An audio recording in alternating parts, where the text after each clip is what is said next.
can't even. There's no way that I'm not going to be able to hide from you what just happened. I was on my notes and my notes were gone. And it was a hymn before the message. And I literally had a stomach turn. I said, Uncle CJ, let's sing that last song. I'm in there. Lita's in there. Brother, you all right? So I lost all my things. Must we sing another song? Uncle, oh, no. And thank you for that prayer also. It gave me 2 more seconds. By God's grace, I had it saved. So, whew, okay. I need to get a moment here. I'm sorry. It's one thing to stand in front of a church. It's another thing when 5 minutes before you lose all your notes. But anyway, God is good. Let's take our Bibles and turn to Romans chapter 12. Romans chapter 12. I'm so nervous to do anything now on this technology. And I'm feeling like I'm going to lose everything again. But let's read. I'd like to read this again. As I've been dwelling on this passage, honestly, I have now come to my own conviction. It's just not something that you have to say, well, I believe the same. But I personally believe that I've never in my entire life as a Christian seen one passage that summarizes the Christian walk like this passage. Now, obviously, we know that amazing things come out of the book of Romans already. So it's not impossible for someone to say something like that. Even if you go to Romans 3 verses 10 down to 21, I believe it's the most comprehensive way of explaining to a man his lostness. This passage, Romans 12 verses 9 to 21, as we've been going through it, I don't think there's a more comprehensive passage once you start to study it that gives you a full scope of what the Christian walk looks like. So this is an incredible passage. So instead of just reading what we'll do today, let's read it again. Let's all read it together. Let love be without dissimulation. Abhor that which is evil. Cleave to that which is good. Be kindly affectioned one to another in brotherly love, in honor preferring one another. Not slothful in business, fervent in spirit, serving the Lord. Rejoicing in hope, patient in tribulation, continuing instant in prayer. Distributing to the necessity of the saints, given to hospitality. Bless them that persecute you, bless and curse not. Rejoice with them that do rejoice, weep with them that weep. Be of the same mind one to another, and mind not high things, but condescend to men of low estate. Be not wise in thine own conceits. Recompense to evil no man evil for evil, and provide things honest in the sight of all men. If it be possible, as much as lieth in you, live peaceably with all men. Dearly beloved, avenge not yourselves, but rather give place unto wrath. For it is written, Vengeance is mine, I will repay, saith the Lord. Therefore, if thine enemy hunger, feed him. If he thirst, give him drink. For in so doing thou shalt heap coals of fire upon his head. Be not overcome with evil, but overcome evil with good. Let's pray. Amen. Heavenly Father, we love you, Lord, and we thank you for this morning, Lord. I pray that you would be with me this morning, Lord. Pray that you would guide my thoughts now, Lord. I pray that it would just be your word that is preached this morning. And Lord, that your people might be edified. I pray this in Jesus' name. Amen. Amen. All right, so I'll have to go some off memory this morning because not everything is here. But as I've been studying this passage, as I mentioned, I honestly believe that if there ever was one verse, if you break that verse apart, that will truly guide you, help you, give you comfort, and give you a solid foundation to go through tribulations and difficulties and trials as a Christian, it's this one verse. You say it's you overlook something like this, and you don't necessarily see a verse like this as such a deep and powerful verse.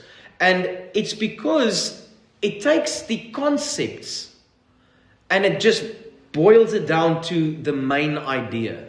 So as we break this apart, you will find that in these 3 verses, it's incredible to see how many cross-reference verses there's in the Bible that speaks about this very topic.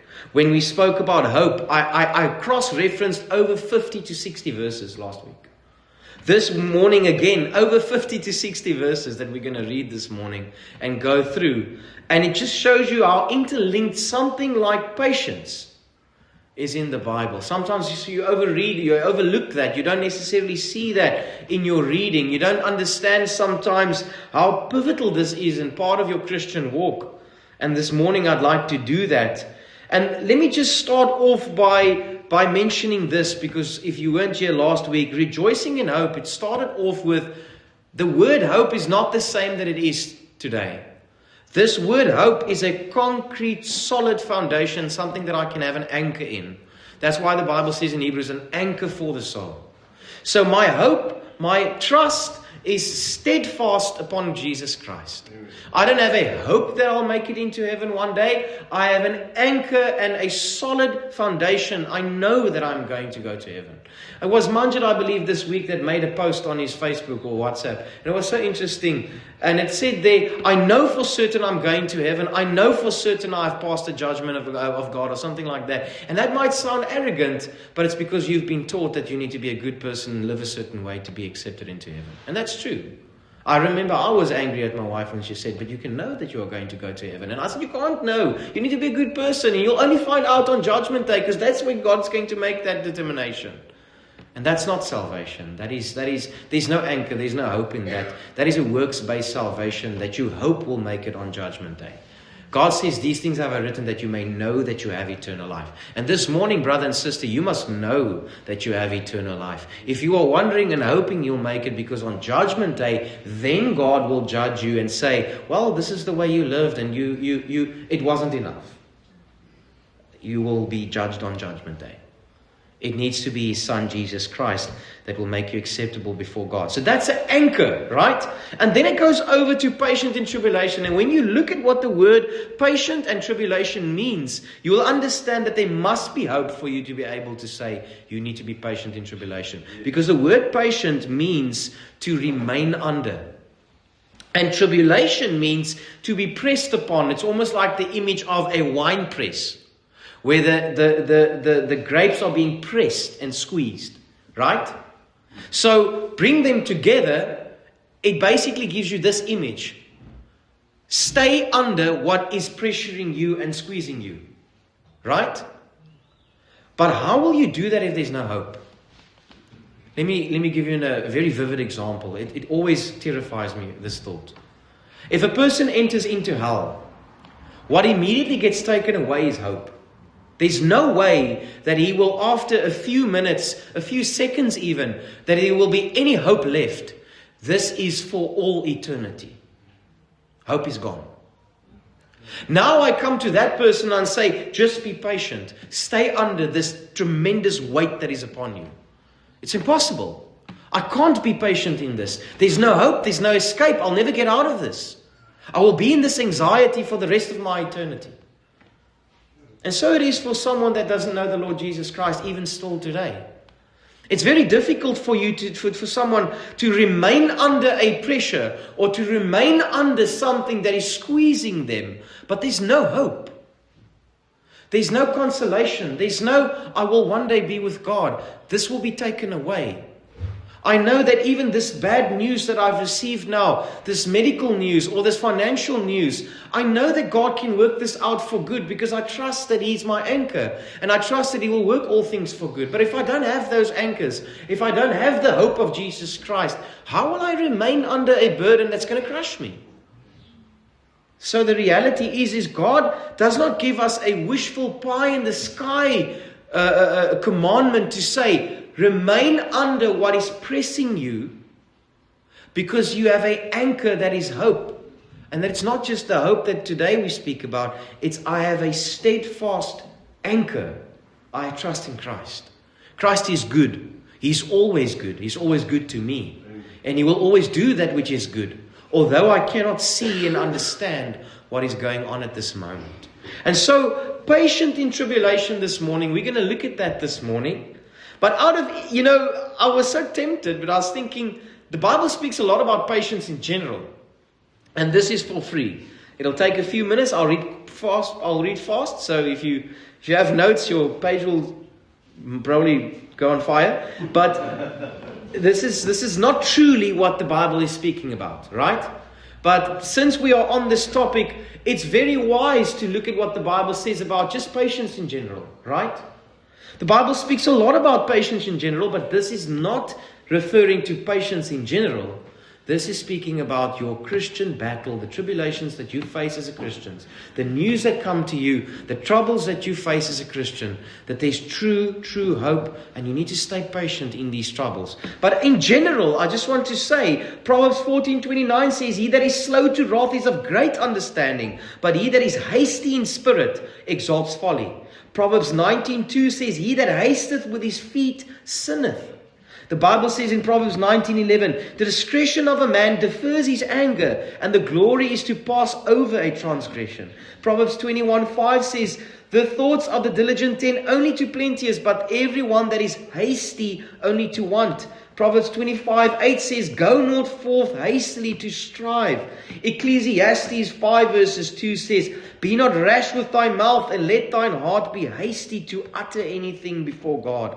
Ecclesiastes 7:8-9 says, better is the end of a thing than the beginning thereof, and the patient in spirit is better than the proud in spirit. Be not hasty in thy spirit to be angry, for angry resteth in the bosom of fools. Psalm 27:14 says, wait on the Lord, and be of good courage, and he shall strengthen thy heart. Wait, I say, on the Lord. Psalm 37:7 says, rest in the Lord, and wait patiently for him. Psalm 40:1 says, I waited patiently for the Lord, and inclined unto me, and he heard my cry.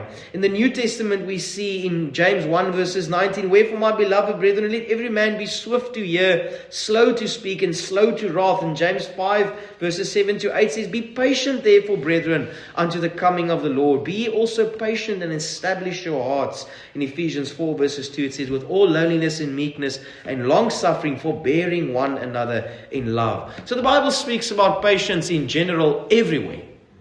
It is unwise to be impatient. It's unwise to make quick decisions. It's unwise to get angry quickly. It's unwise to make decisions in anger. But that's not what the scripture is speaking about this morning.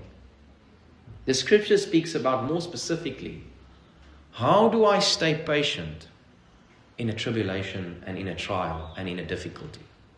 Now, I also need to say this about this specific tribulation.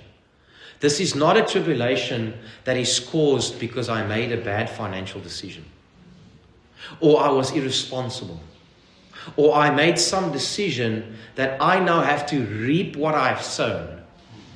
And that is the natural consequences of your actions. But even in that, God allows that tribulation and that burden. Many of the decisions that David has made was self-inflicted decisions, right? But then it caused tribulation. And then he still had God to be trusted in and to call out to. Isn't this so incredible? Because this is how we think it as Christians. We think this way. Yes, I know I can have patience in God. Yes, I know I can trust Him. But I made this decision, so this is where I'm alone.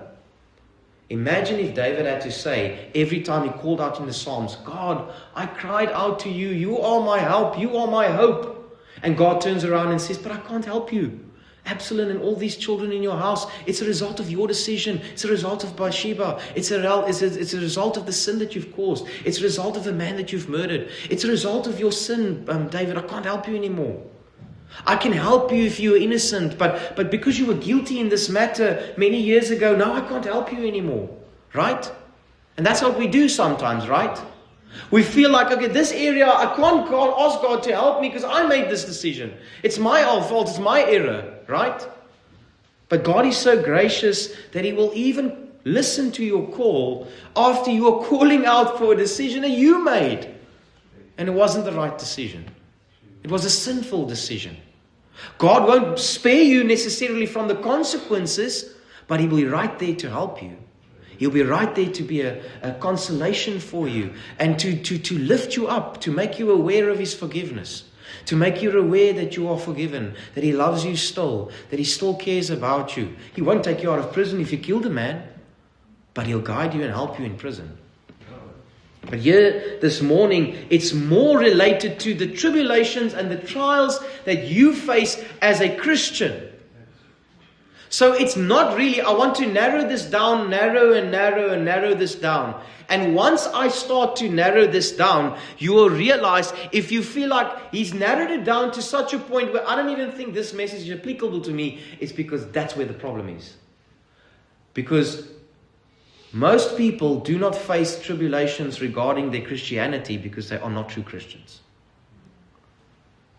Because if you're a true Christian this morning, you will shout out and say, yes, God, I needed this message this morning because I have tremendous tribulations and trials because of my faith. In my workplace, I struggle. With my family, I struggle. With my children, with my brothers, my sisters, my colleagues, with my own internal sin battles, I struggle, Lord. I have sin battles in my heart. I'm tired of fighting my sin. I'm tired of fighting my pride. I'm tired of fighting my anxiety. I'm tired of fighting these things that I battle in my heart. It's difficult to love people. It's difficult to forgive. And I find it difficult to sometimes just do what God desires me to do. There's an internal war. There's pressure from outside. It's difficult to make certain financial decisions in your workplace or decisions that you have to make because you're a Christian and you can't make certain decisions and people pressure you because of that. And people are angry at you because of that. Your workplace becomes difficult. Your home becomes difficult. When your children grows older and they might not know the Lord and you wish they would, but they don't know the Lord. There's pressure, there's anxiety, and there's many tribulations and trials. If you're a Christian, if you truly know the Lord Jesus Christ. If only the sin battles that you had was the worst, you would have said, that alone cripples me sometimes. But then I also have to have the pressure of unsaved family and unsaved friends. How often it is that you go and visit a family member or you go and visit someone that is in your family and you sit there and you're so uncomfortable and you don't know what to say and they judge you and they think you're crazy. It wasn't just this week that I overheard a call from Russell that spoke to Herschel, and he said the family member of him was basically shouting and screaming at him and angry at him because he said, well, what are you becoming? You're becoming Amish. You know, you exclude yourself from all the frivolities of this life, right? I was thinking about that this morning. I said, if we reach a Christianity that by the way, all the past people preached, all the godly people in the past preached. We want to overlook those sermons because it sounds legalistic. But if you look at the sermons by the Puritans and everyone else, all the godly men that we revere, all the godly men, the Baptists, everyone's, and I don't want to speak about denominations, everyone had a standard of holiness. Everyone had a desire for their people to be live holy and live godly. There's no such thing as we're under the grace now and we can't be legalistic. But once you start to become a little bit zealous for the Lord, then people start to say, oh, he's legalistic. Oh, I can't visit him. He's going to be uncomfortable to braai with him because I can't make this joke. And I don't know sometimes what my family or some people that know me think. Like, I don't know, it's going to be weird if I invite Stefan for a braai because is he not going to like what's on the TV? And is he going to throw my TV away? You know? It's strange because that should not be the desire of your heart. You should love holiness. You should desire it. You should want it for your children. You should want it in your life. But there will be opposition. All those that live godly in Christ Jesus will suffer persecution. And if you are living godly in Christ Jesus, you are suffering persecution. And you need consolation. You need help. Oh, it is 10:02 and I've not even started. All right. So let's read what the scripture says. And I pray that you'll be encouraged. Let's go. Romans 5 verses 3-5 says, and not only so, but we glory in tribulation also, knowing that tribulation works patience, and patience experience, and experience hope. And hope make not ashamed, because the love of God is shed abroad in our hearts by the Holy Ghost, which is given unto us. We glory in our tribulations because that works patience. In Romans 8 verses 18-25, for I reckon that the sufferings of this present time are not worthy to be compared with the glory which shall be revealed in us. For the earnest expectation of the creature waiteth for the manifestation of the Son of God. For the creature was made subject to vanity, not willingly, but by reason of him who hath subjected the same in hope. Because the creature itself also shall be delivered from the bondage of corruption adoption in the glorious liberty of the children of God. For we know that the whole creation groans and travails in pain together until now. And not only they, but also we, which have the first fruits of the Spirit, even we groan within ourselves, waiting for the adoption, to wit, the redemption of our body. For we are saved by hope. But hope that is not seen is not hope. For what a man seeth, why doth he yet hope for? But we hope for what we see not, then we do patiently wait for it. We groan within ourselves for that day when Christ will redeem us and we will have no sin and will be with him for all eternity. In Romans 15 verses 4 to 5, for whatsoever things were written aforetime were written for our learning, that through patience and comfort of scriptures we might have hope. Now the God of patience and consolation grant you to be like-minded one to another according to Jesus Christ. Scripture gives us the comfort to know that all things work together for good. I have seen God always being faithful to his people, even when his people were not faithful. In 2 Corinthians 4 verses 8 to 18 it says, for we are troubled on every side, yet not distressed. We are perplexed, but not in despair. Persecuted, but not forsaken. Cast down, but not destroyed. Always bearing about in the body the dying of our Lord Jesus, that if this life also of Jesus might be made manifest in our body. For we which are alive are always delivered unto death for Jesus' sake, that the life also of Jesus might be made manifest in our mortal flesh. So then death worketh in us, but life in you. We, having the same spirit of faith, according as it is written, I believed, and therefore I have spoken. We also believed, and therefore we speak. Knowing that he which raised up also by Jesus, and shall present us with you. For all things are for your sake, that the abundant grace might, through the thanksgiving of many, redound unto the glory of God. For which cause we faint not. But though the outward man perish, yet the inward man is renewed day by day. For our light affliction is for a moment, worketh for us a far more exceeding eternal weight of glory. While we look not on the things which are seen, but the things which are not seen. For the things which are seen are temporal, but the things which are not seen are eternal.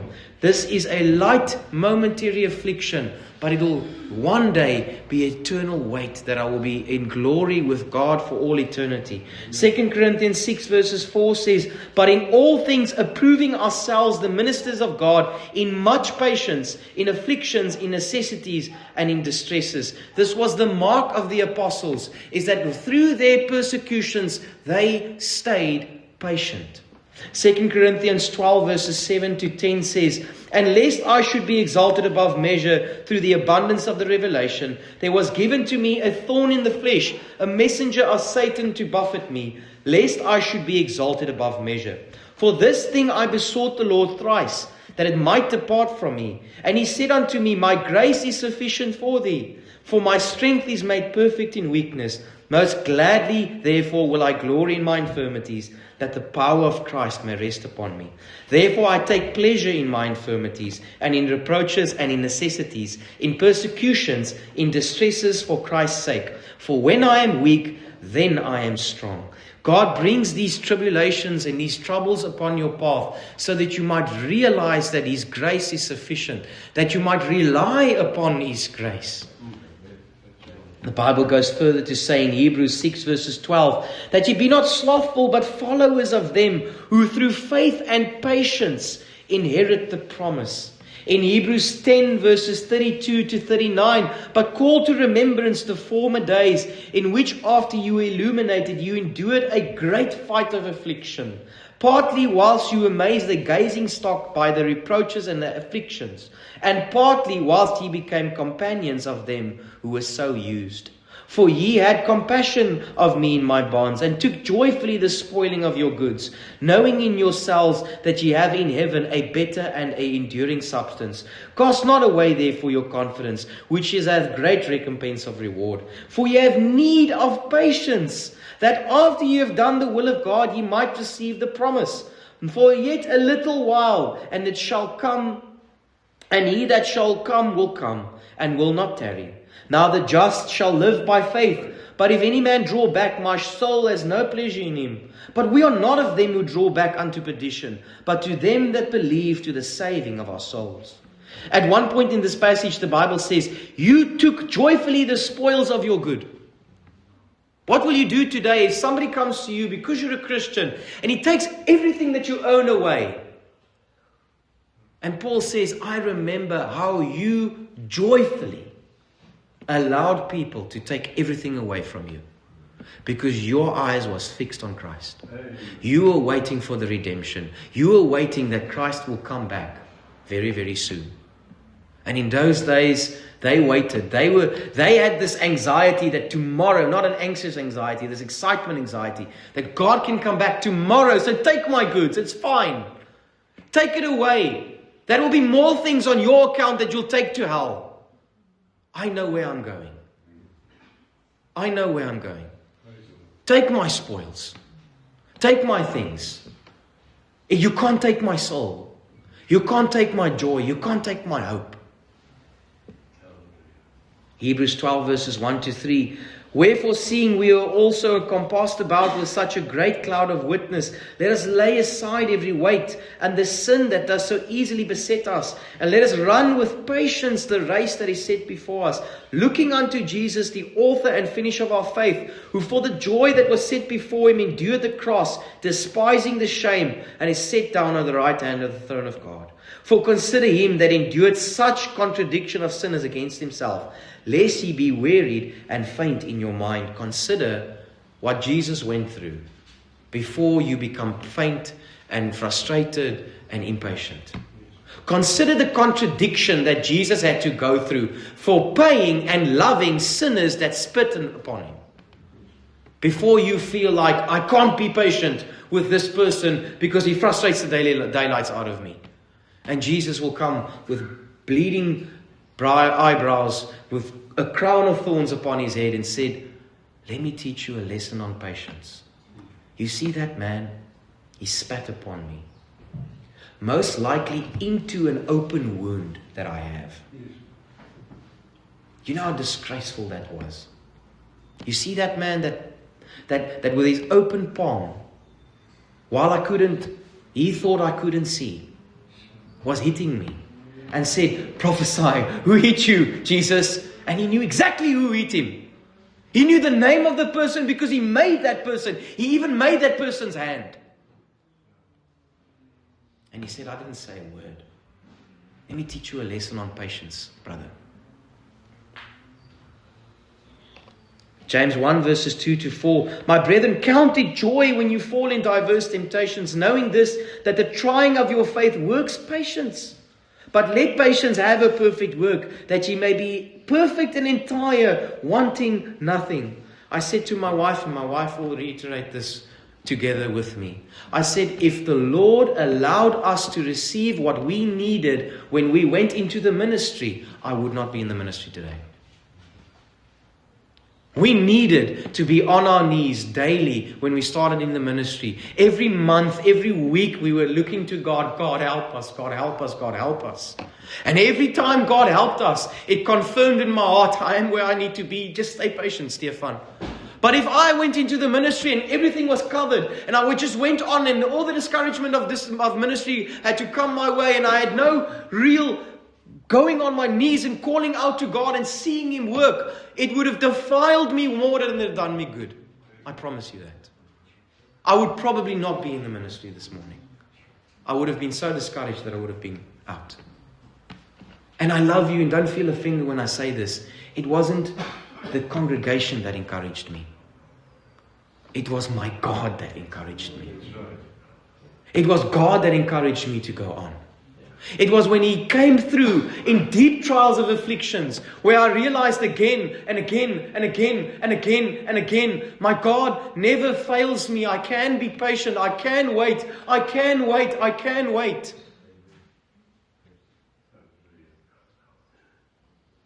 James 5 verses 7 to 11. Be patient therefore, brethren, unto the coming of the Lord. Behold, the husbandman waited for his precious fruit of the earth, and he hath long patience for it, until he receive the early and the latter rain. Be ye also patient, and establish your hearts, for the coming of the Lord draws near. Grudge not against one another, brethren, lest ye be condemned. Behold, the judge stands at the door. Take, my brethren, the prophets who have spoken in the name of the Lord, for an example of the suffering afflictions and of patience. Behold, we count them happy which endure. Ye have heard the patience of Job, and have seen the end of the Lord, that the Lord is very pitiful and of tender mercies.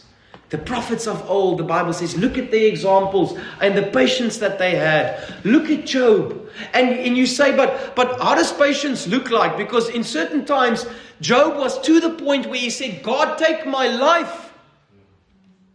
But God still says, I remember a patient man. God is not scared at your cryings. God is not taken back or ruffled up when you sit there and cry in your pillow and say, oh God, I don't know what to do anymore, just take my life.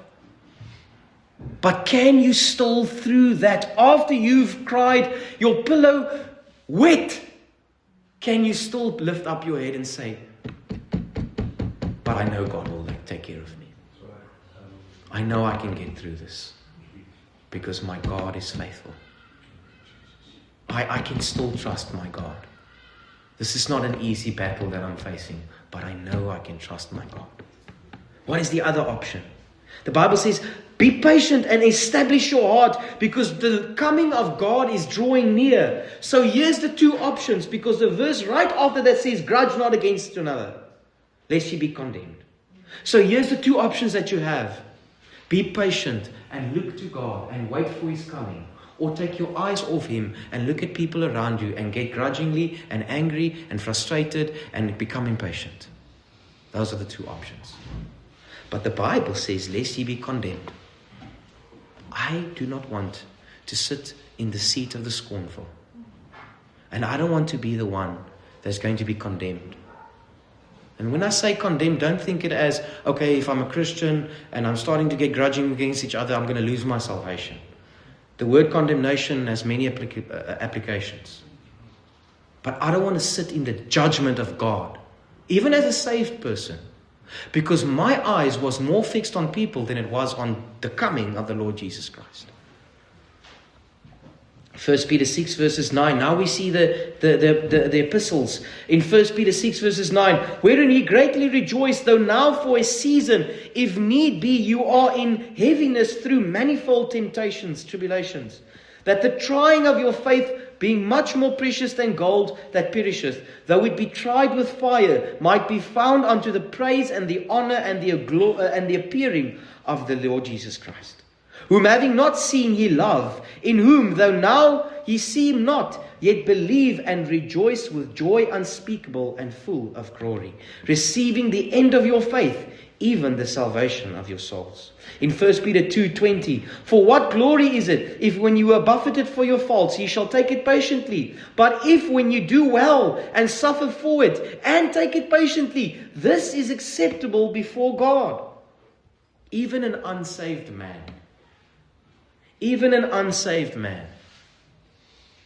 can sometimes, when things go bad, take it a bit patient because something in his conscience says, you caused this.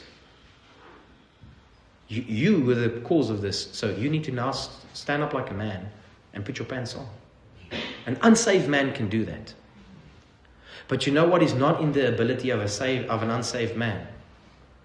When life becomes unfair according to him, when things go difficult and he was innocent, then you start to see how he squirms. Then you'll start to see how he wants to get himself out of it. Because he was innocent. And God says, if you can do what a lost person can do, how is that noteworthy? Or anyway, how will I look at that and say, praise God? But if you are in a difficult situation and you were innocent, and you are patient under that, God says, that I will look at and say, praise the Lord. My son, my child is patient, and he wasn't even wrong. And because he wasn't wrong, at some point I will avenge if I see the need to avenge. Not that you are waiting and say, I'll stay patient because I know God will avenge. No, you stay patient, God will avenge.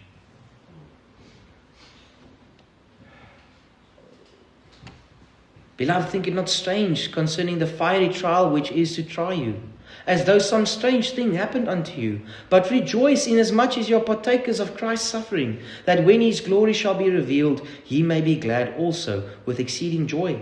If ye be reproached for the name of Christ, happy are ye, for the Spirit of glory and God resteth upon you. On their part he is evil spoken of, but in your part he is glorified. But let none of you suffer as a murderer, or as a thief, or as an evildoer, or as a busybody in other men's matters.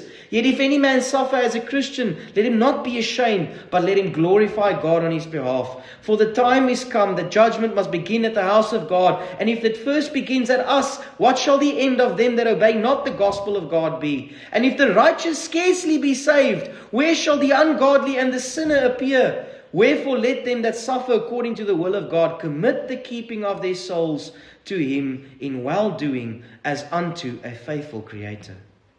If the righteous scarcely be saved. I say this, and I don't want to say this maliciously,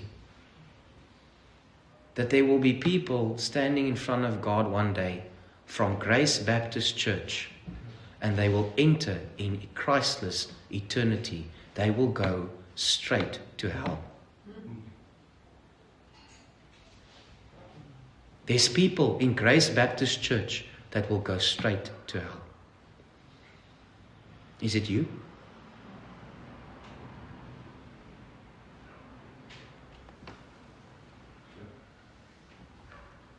But beloved, do not think it strange that this trial has come upon you. Why do you think it's strange that this trial has come upon me? Why, God, did you do this to me? He says you are partaking in my sufferings. Take it patiently, brother, but don't suffer as a murderer or evildoer or a busybody in other men's matters, because Christ says if you suffer as a Christian, then don't be ashamed. Because judgment is coming. And judgment is going to start at the house of God. And if the righteous scarcely be saved, why do I say that there's people in Grace Baptist Church who will go to hell? Because some of you might be offended and say, is he judging us? No. The scripture says few be saved. The scripture says that there will be men and women in churches that are wheat and there will be tares.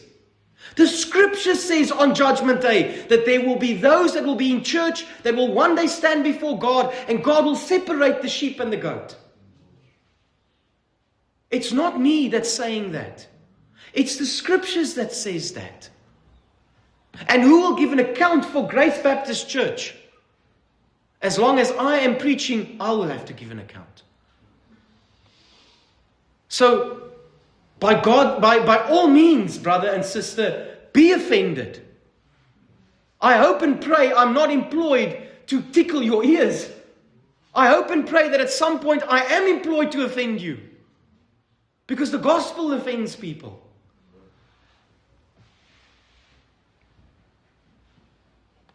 Galatians 6:9 says, and let us not be weary in well-doing, for in due season we shall reap if we faint not. Ephesians 6 verses 18, praying always with all prayer and supplications in the Spirit, watching thereunto with all perseverance and supplications of all saints. Colossians 1:11 says, strengthen with all might according to his glorious power unto all patience and long-suffering with joyfulness. 1 Thessalonians 1:3 says, remembering without ceasing your work of faith and your labor of love and your patience of hope in the Lord Jesus Christ in the sight of God our Father. 2 Thessalonians 1:4, so that we ourselves glory in you in churches of God for your patience and for your faith in all your persecutions and your tribulations that you endure. Every letter almost, Paul says, I commend you for your patience, but it's always linked to your tribulations. Revelation 2 verses 2 to 3. Now we get to the end. And look at how the Bible speaks about this word again. I know thy works and thy labor and thy patience. And now that thou canst not bear them that which are evil. He's speaking to the churches. And for the things that he commends them in all three places because of their patience. In Revelations 2:19, I know thy works and charity and service and faith and thy patience and thy works, and the last to be more than the first. In Revelation 3 verses 10 it says, because thou hast kept the word of my patience, I will also keep thee from the hour of temptation. Revelation 13 verses 10, speaking about the saints in tribulation. He that leadeth into captivity shall go into captivity. He that killeth with the sword must be killed with the sword. Here is the patience and the faith of the saints. In Revelation 14 verses 12, let's end there. Here is the patience of the saints. Here are they that keep the commandments of God and the faith of Jesus. Here is the patience of the saints. Brothers and sisters, I've got no way to know how you perceived my heart, my actions, my preaching this morning. But let me give you a portion of my heart. I want you this morning to realize that God is in control and that you can patiently wait upon Him. You have a trial, you have a difficulty, you have a tribulation, but realize this. Stay patient. Stay patient. God is in control. God will work this out. God will take you through this. God will one day make you stand before Him, accepted, and He will wipe away all tears. And brother and sister, you might respond back by saying, but how will I enjoy heaven if my son or my daughter or my uncle or my aunt is not there? Here's my only comfort to you. When you are in the presence of God, that will not matter. When you experience the joys of God and in the presence of Him, none of that will matter. You will be for all eternity with Him in joy. That's not the time to worry about it. But now, while there's still time, now be patient. Now trust the Lord. And now be a witness to those who you are burdened for. And now do whatever you can as a person, but know that you are praying that God will work all things out.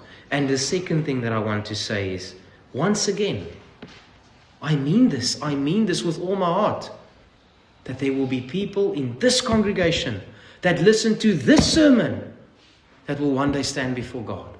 And God will say to you, I have never known you. Won't you this morning examine your heart? Won't you this morning examine your heart and see whether you are in the faith? Won't you this morning examine and try and prove yourself and see whether these things be in you? Make your calling and election sure this morning. Are you just in tribulations and trials because you've made a lot of bad decisions? And you're frustrated and angry?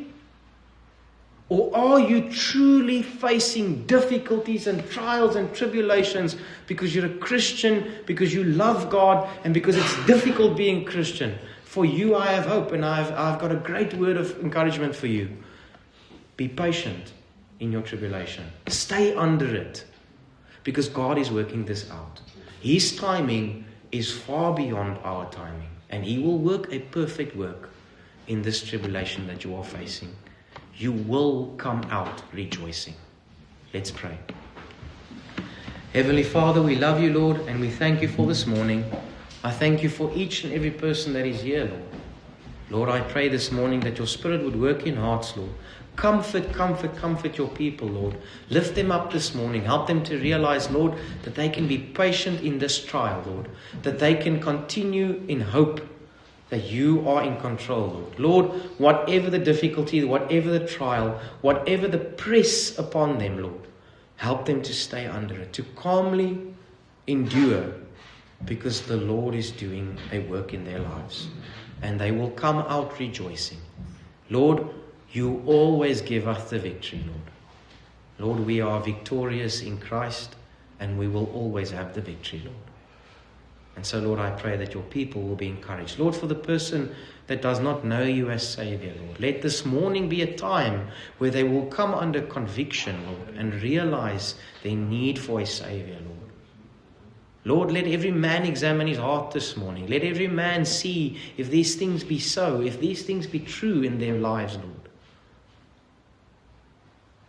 I want to ask you a question this morning.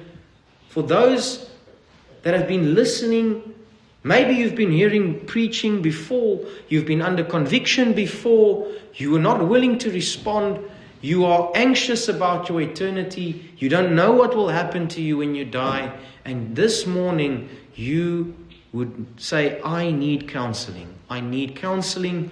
I need to know from the scriptures, what is my destiny? Where will I go when I die? What will happen to me if I enter into eternity? Can you sit there this morning and say with a surety that you are saved and you are bearing the fruits of a Christian? If you say no, would you raise your hand and say, please pray for me. I would like counseling this morning. For those that know Christ as Savior, you don't have to raise your hand for this.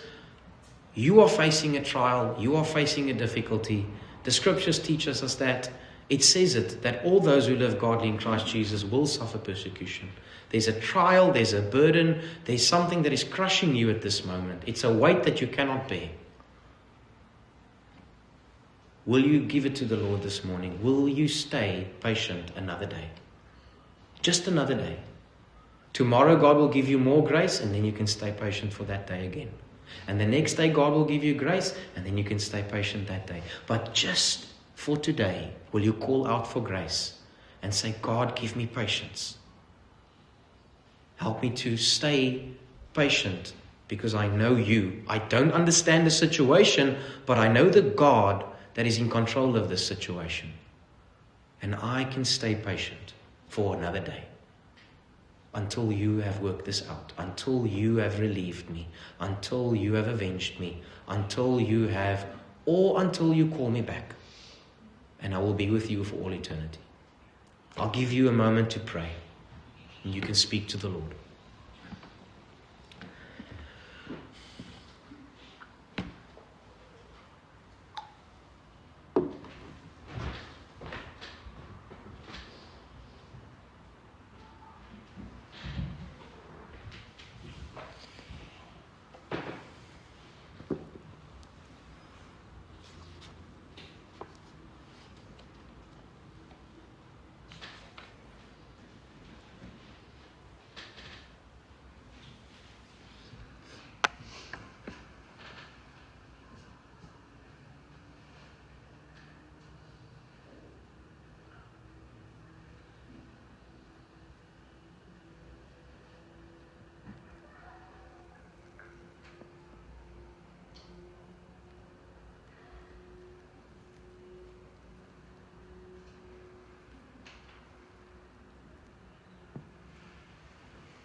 Oh, Heavenly Father, we know that you are hearing the cries of your saints. We know, Lord, the burdens in their hearts. You know, Lord, you've heard their cries. Lord, give them patience today. Give them grace. Help them, Lord, to stay under this burden. And, Lord, help them to patiently wait for you. Lord, you are the anchor of our soul. We have a steadfast hope. We are not of those that have no hope, Lord. We are children of the living God. We have the victory in Christ. We have all things that pertain to life and godliness. We have been given precious and great promises, Lord. And we have a great, great, great, great hope at the end. Lord, we will be with you for all eternity. We will be at peace with you. And we will dwell with you where dwells righteousness. There will be no sin, and we will dwell with you for all eternity. And Lord, it's my prayer that every man and woman that heard this message this morning will one day stand before you and experience that joy, experience that peace, experience that eternal life, Lord. Maybe today there's someone, Lord, that is convicted of their sin. Lord, bring them to repentance. And for those that know you, Lord, I pray that your children will be encouraged. I pray this in Jesus' name. Amen. I mean, let's stand and sing hymn number 453. Great is thy faithfulness. Let's all sing it out. God is faithful. Let's call out to God. Hymn number 453.